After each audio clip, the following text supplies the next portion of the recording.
여성 단체들이요, 이른바 김학의 사건을 처음부터 다시 수사하라고 촉구했습니다. 이 당시 피해를 입었다고 주장한 여성이 김 전 차관과 윤중천 씨를 경찰에 다시 고소했습니다. 네, 법원은 공소시효가 지났다고 했지만 이들은 공소시효가 충분히 남아있다고 주장을 했는데요. 그 배경은 무엇인지 계속해서 두 분과 함께 짚어보도록 하겠습니다. 네, 이 한국 여성의 전화 등 706개 시민단체인데요.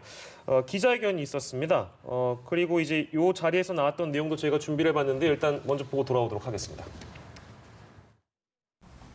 아무런 처벌 한번 해보지도 못하고 그저 김학의, 윤중천이 시간 끌기로 아무 힘없이 무너져야 했던 저에게 꿈 같은 기회를 만들어주곤 이제와 죄가 있어도 공소시효 때문에 아무것도 해줄 수 없다니요. 이 억울한 한을 어떻게 풀어야 하는지요. 절 세상 밖에 그만 좀 던지십시오. 대한민국 검찰님들. 네, 저희가 보고 왔는데 그렇다면 다시 이 피해 여성 측에서 이 고소장을 제출한 이유는 무엇입니까?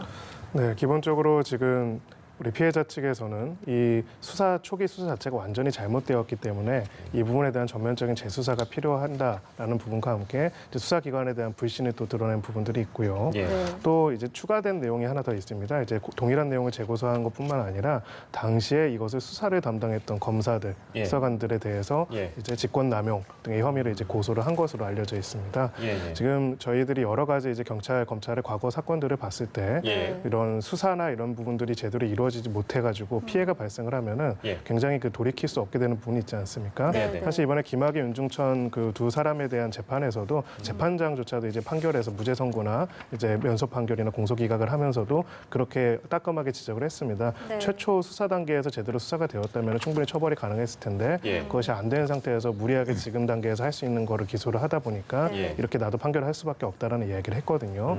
저희들이 그런 사건들을 접할 때마다 항상 드는 생각은 그러면 네. 그렇게 결정을 내리고 그렇게 직권을 남용하거나 의무를 방임한 분들에 대해서는 방임한 사람들에 대해서는 도대체 어떤 책임을 물을 수 있는가, 책임을 안 지는 것인가 항상 그 문제가 됩니다. 예. 그래서 이것을 책임을 묻게 하겠다라는 예. 취지에서 고소를 한 것 같고요. 예. 지금 사실은 1심 재판이 끝나고 항소심이 진행 중이기 때문에 네. 이 추가 고소권에 대해서는 실질적으로 전면적인 수사가 이루어지긴 좀 어려운 부분이 있습니다. 예. 하지만 이제 추가 고소한 건 말고 예. 제외하고 이제 수사 담당자들을 고소한 부분에 대해서는 정식적인 수사가 진행될 가능성이 높습니다. 예, 네. 그렇군요. 그러니까 여성 단체 측에서 일단은 그 2013년 당시에 그러니까 짚어주신 것처럼 범죄를 구체적으로 조사하지 않았기 때문에 이제 고소장을 이렇게 한다라고 했는데 이 부분에 대해서 그렇다면 검찰이 그 당시 가해자에게 면죄부를 줬다고 생각하십니까, 변호사께서도? 저는 그런 부분이 당연히 있다라고 생각을 하고요. 이제 지금 그 어떤 수준으로 얼만큼 면죄부를 줬는지에 대해서는 다툼이 있을 수는 있겠지만은 지금까지 수사된 내용과 1심 판결의 판결 내용에 따르면은 당시의 영상의 진위라든지 그 내용들을 추가로 확인하고 또 그 당시로서로 그 자료만으로도 이렇게 범죄를 구성해가지고 공소사실 구성해서 기소했으면 되는데 예. 안 했기 때문에 결국 이 문제가 발생이 된 거거든요. 사실은 예.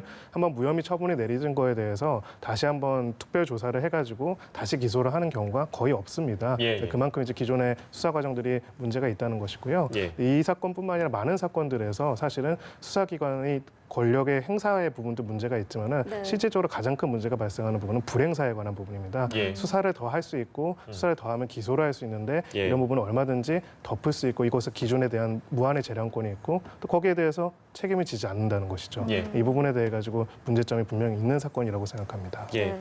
과거 검찰의 봐주기 수사 또 축소 은폐 이런 부분들에 대해서 변호인단이 이제 문제를 삼고 있는 부분이니까요. 근데 이제 공수처에 대한 거는 아직 좀 이르긴 합니다만 실제 공수처라는 것이 만들어지면 이 사건을 1호로 들여다봐야 된다. 뭐 이런 얘기도 나오고 있어서 이 부분은 어떻게 보시는지요? 그것은 이제 좀 전에 계속 말씀하셨습니다만 검찰이 이제 봐주기 수사, 무죄를 사실상에 내주는데 검찰이 중요한 역할을 한 거 아니냐 네. 이런 부분이 있기 때문에 그렇다 그러면은 공수처에서 이 문제를 해야 된다라는 것이 나오는 것이죠. 예. 그러니까 이것이 저는 이건 권력형 성폭력이라고 생각이 드는데요. 네. 주로 지금도 화면에 잠깐 나왔습니다만 그 트라우마에 시달리고 있는 여성들이 예. 분명한 증거와 진술과 증인이 있는데도 불구하고 그 해당자가 무죄로 방명이 됐단 말이죠. 이게 그 공소시효가 만료됐다. 예. 그리고 그 전에도 보면은 2013년도에 경찰이 이게 아마 박근혜 정부 출범했을 때 이제 김학의 차관을 임명했는데 경찰에서 이걸 수사한다. 그러니까 김학의 차관이 스스로 사표를 냈습니다. 네. 사표를 내서 이제 없어지는가 했는데 이것을 이제 경찰에서 수사를 해서 검찰에 넘겼는데 검찰에 무혐의 처분하고 예. 또 검찰에서 또 체포영장을 발부를 내니까 검찰에서 안 된다고 그러고 예. 이런 과정 속에서 결국은 검찰이 성폭행 사실은 빼고 뇌물죄만 관련해서 이제 재판부에 올렸는데 재판부에서는 뇌물에 대한 직무 관련성이 약하다, 예. 대가성이 약하다. 그렇게 해서 결국 이제 무죄 처리가 된 상황이기 때문에 그렇기 때문에 결국은 공수처를 통해서 이 담당 검사, 예. 검찰을 같이 좀 고소했거든요. 네. 검찰도 직권남용으로 그러기 네. 때문에 이 공수처를 통해서 이런 부분들이 검사에 대한 수사가 이루어져야 되는 거 아니냐 예. 이렇게 네. 주장하는 것 같습니다. 네. 그 변호인단에서는요, 피해자가 그 성폭행을 당했던 2006년, 2007년 이쯤이 아니라, 그러니까 이 외상후 스트레스 장애를 진단받은 2013년 12월을 이제 기준으로 공소시효를 적용해야 한다 이렇게 주장을 하고 있는데 이 부분에 대해서는 좀 어떻게 보십니까? 네, 이 부분에 대해서는 이제 그 공소시효에 관한 법 조문에 일단 이렇게 되어 있습니다. 범죄 행위가 종료한 때라고 하는데요. 예. 이제 어떤 치상이라는 것은 강간으로 인해서 상해를 입은 것이라고 하는데 상해의 결과가 나타날 때를 범죄 행위 종료 시점으로 봐야 한다는 것이고요. 그렇다면 그 시점을 공소시효의 기산점으로 삼는다면 만료가 안 됐다는 취지의 주장입니다. 예. 사실 이 부분에 대해서는 지금 이 윤중천 사건의 공판 검사 검찰 측에서도 동일한 주장을 했고요. 예. 공소시효가 그래서 만료되지 않았다는 주장을 했고 그것을 이유로 해서 구속도 했던 사안이거든요. 네. 근데 이제 1심 판결에서는 이 부분에 대해서 명시적인 판결은 하질 않았습니다. 그 예. 이유가 이제 지금은 2013년 이후에는 친고죄가 폐지가 돼서 성폭행 범죄에 대한 성범죄에 대한 친고죄가 폐지가 됐지만은 네. 그 폐지된 시점부터 이후의 범죄에 대해서는 그것이 적용이 되는데 그 이전의 성범죄에 대해서는 여전히 친고죄가 살아 있거든요. 예. 친고죄에 대해서는 고소 기간을 범죄 사실 안 날로부터 6개월로 정하고 있습니다. 그런 점을 고려해 봤을 때 이제 고소 기간이 도과됐다라고 본 것이죠. 그래서 예. 지금 보도된 내용에 따르면 1심 판결이 윤중천의 성폭행 강간 치상 범죄에 대해 가지고는 이제 고소 기간이 도과돼서 제기된 고소기 때문에 공소 기각 판결을 내렸다 이렇게 나와 있습니다. 그래서 지금 이 공소시효에 대한 판단이 어떤 법률적으로 되어 있지는 않은데요. 예. 앞으로는 이 부분이 2심에서도 쟁점이 되고 논의가 될 가능성이 있다 보입니다. 이 성범죄에 관련해서 최근에 이제 이 공소시효 그 문제 나왔으니까요.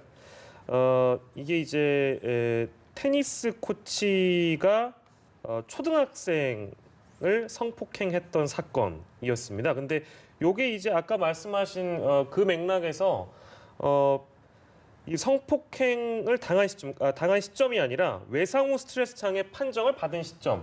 요거를 이제 기준으로 한 판례인 건가요? 그렇다면 이건 어떻게 봐야 되는 건가요? 네, 근데 일단은 그 두 가지 약간 다른 부분이 있습니다. 다릅니까? 예, 하나는 이제 공소시효와 소멸시효가 좀 다르거든요. 공소시효는 형사범죄에 적용되는 처벌에 관한 시효이고요. 소멸시효는 손해배상에 관한 부분이 있기 때문에 예, 예. 다르지만 원용될 수는 있는 내용입니다. 서로 간에. 예, 예. 네, 아무래도 이제 민사상 손해배상 청구에 관해서 민사상 손해배상 소멸시효 항변을 했던 사안인데 네. 이 소멸시효 항변에 대해서 손해가 발생한 시점으로 봐서 외상후 스트레스 발생 시점으로 일단은 판단했던 사안이고요. 예. 이건과 또 연동해가지고 볼 수 있는 거는 삼풍백화점 붕괴 사고 그리고 성수대교 붕괴 사고가 있습니다. 예. 그 사고에서는 이제 결과가 그 사고로 인해서 상해의 결과가 발생한 시점을 공소시효 기산점으로 삼은 적이 있거든요. 네. 그래서 윤중천 사건에서의 검찰 쪽에서도 이 두 가지 사건의 대법원 판례를 원용을 해가지고 예. 외상후 스트레스라는 것이 거기서 원용됐던 아직 그 전에 공소시효에 관한 판결은 없지만은 예. 이 건에도 적용이 될 수 있다라고 보고 있고요. 예, 예. 그래서 이제 이 부분에 대해서는 앞으로도 지금 법리가 계속 개발이 될 것이라고 저희는 보여지고 예. 또 아까 말씀드린 그 테니스 코치의 성폭행 사건에 관한 법리 부분이 예. 공소시효에도 그대로는 아니지만 그래도 상당 부분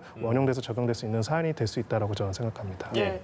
앞서 그 김 전 차관이 지난 1심에서는 뇌물 혐의에 대해서 무죄를 받았고 윤 씨도 성폭행 관련해서 무죄를 받았었잖아요. 사실 그때 그 결과가 나왔을 때 많은 분들이 좀 의아해하고 예상치 못한 좀 판결이다 이런 좀 여론들이 있었는데 이번 고소고발 사건이 이제 앞으로 있을 2심 재판에 좀 어떤 영향을 미칠 거라고 보십니까? 근데 이제 아까 공수처 먼저 하셨지만은 동일한 검찰이 이제 항소할 거 아닙니까? 예. 그럴 경우에 자기가 이제 보강 수사나 재수사를 해서 그것을 갖고서 2심에 이제 그것을 더 증거 자료라든가 이런 부분들을 해야 되는데 과연 지금까지 지금 김학의 사건을 통해서 나타난 검찰의 행태라든가 걸 봤을 때는 예. 그렇게 할 것이 있느냐라는 겁니다. 피해자들은 검찰이 결국은 제 식구 봐주기를 한 사건이라는 겁니다. 네. 재판부도 얘기했습니다만 2013년도에 제대로 수사했다 그러면은 이것은 법정에 세울 수 있었다라는 것인데요.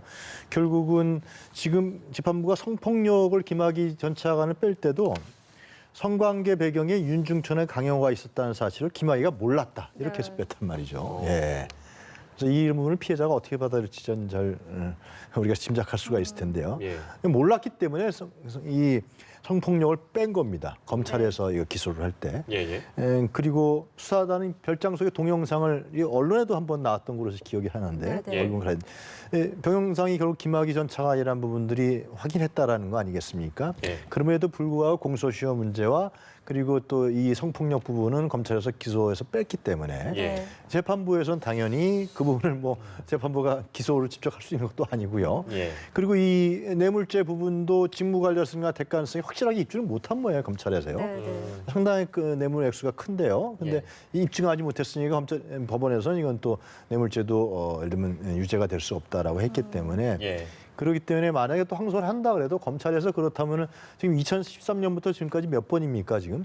13년, 14년 또 문재인 정권 교체된 이후에는 또 검찰 특별수사단에서 또 했단 말이죠. 예. 그럼에도 불구하고 사건이 이렇게 흐지미지 됐기 때문에 또 항소한다 그래도 뭐 비슷한 결과로 또 항소하지 않겠냐. 예. 그래서 이제 공수처 얘기가 나오는 것이고 예. 이 피해자들이 이 단체에서 이 검찰을 고발하는 경찰에 했습니다. 이것이 네. 예, 예. 직권남용이다라고. 그래서 사건이 이렇게 좀 다르게 지금 엮여가는 것 같습니다. 예. 네, 알겠습니다. 오늘 김성훈 변호사 그리고 유용한 한국외대 초빙 교수와 함께 이야기 나눠봤습니다. 두 분 오늘 고맙습니다. 고맙습니다. 감사합니다.